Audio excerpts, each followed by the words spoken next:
So my name is Stuart Findlay. I'm an aquatic ecologist here at the Cary Institute, and I've just done a short demonstration with the campers here, showing them how you can measure the dissolved materials in a couple of water samples, and from that it's possible to interpret where those water samples came from. And I think they all got the right answer.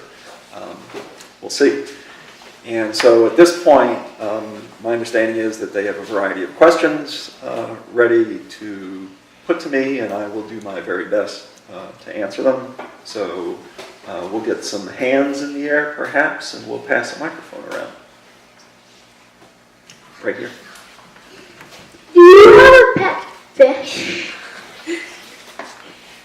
I do not have a pet fish. I do have pets, but not a pet fish. I have a pet dog, but no fish.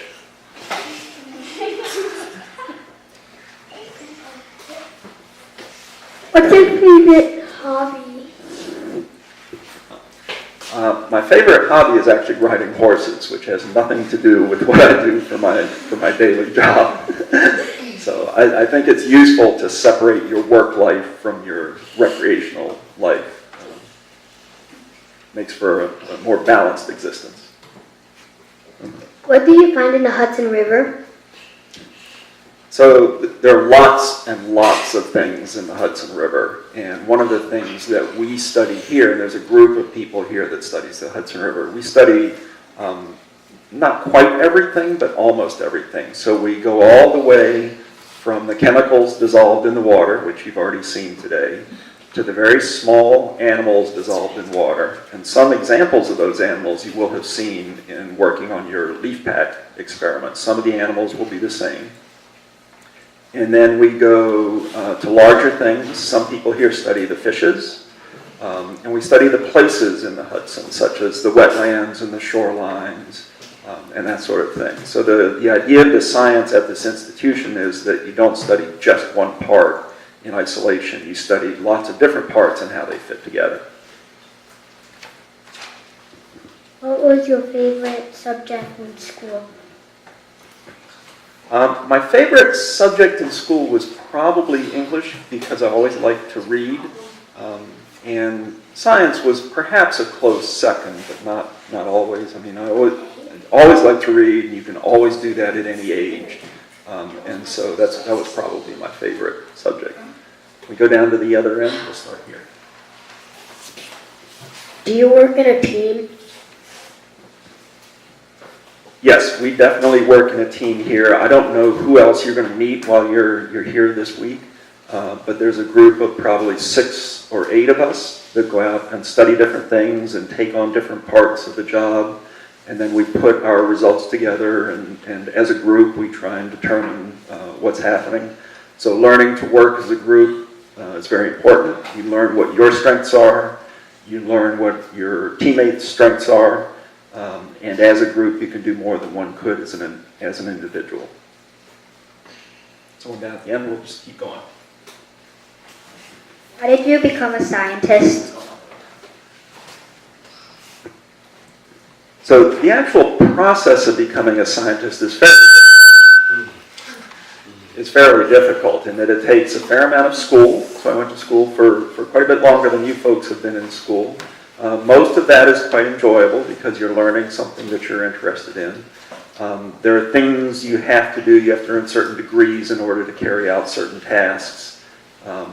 And you need to accumulate skills and things like that. So the good part about it, the hard part about it is that you're always learning. So you never feel like you've got your job nailed. There's always something new you need to be doing. But the good part about it is there's always something new that you need to be doing. And so that's what makes it interesting and keeps it fresh from one day to the next. Further down.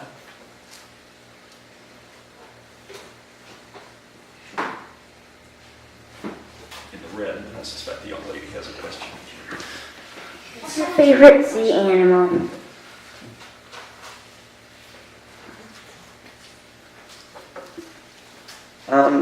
My favorite sea animal, I'd have to split that up a little bit into a couple of answers.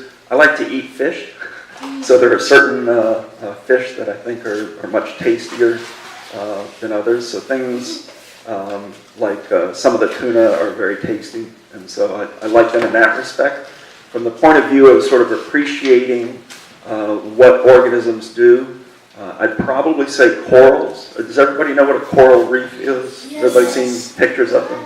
So it's a tiny little animal that makes these huge structures, and these structures wind up being habitat and a place for other things to live. So as far as an appreciation of what these tiny little, fairly inconspicuous things are able to accomplish, the corals would probably be my favorite sea animal. In the blue with the glasses on the t-shirt. You have a question?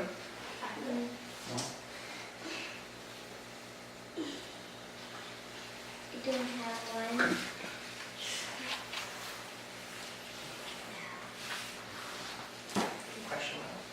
Well, someone took my question, so I have nothing to say.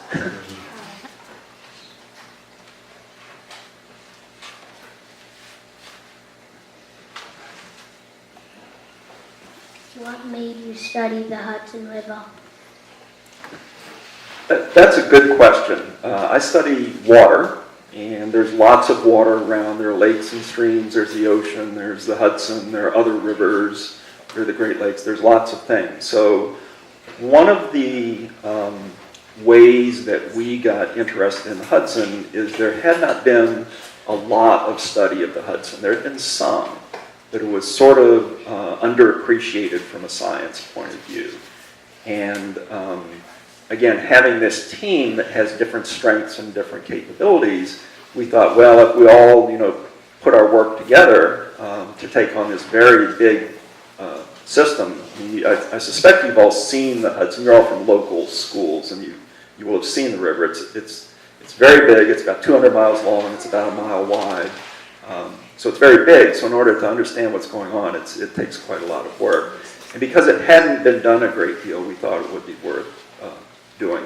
The Hudson is also facing some challenges. The pollution that we have put in it in the past is, some of it's still present, some of it's gotten better. The way people use the river has changed.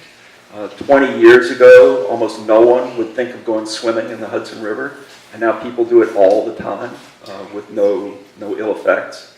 So the Hudson has gotten a lot cleaner. There's more to be done, and your generation can pick up some of that work. So because it hadn't been studied a great deal, it was sort of an open opportunity for us to work on. What's your favorite river animal?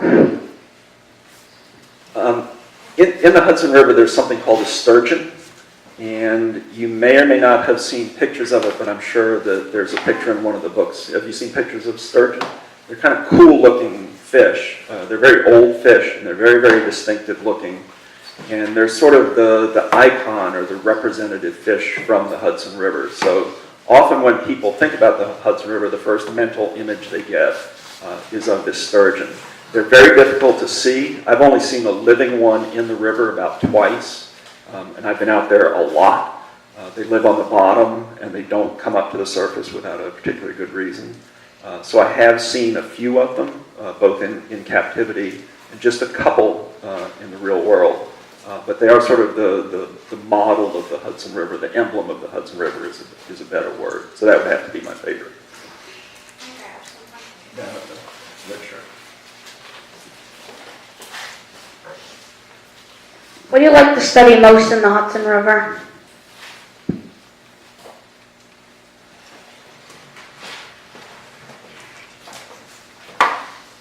So in studying the Hudson River, the part that I sort of enjoy the most is the wetlands along the Hudson River. So if you've taken the train to New York City, which I imagine some of you have done, as you go down there, you realize there are these marshy-looking areas along the river. And it turns out they're very, very important. There are a lot of them.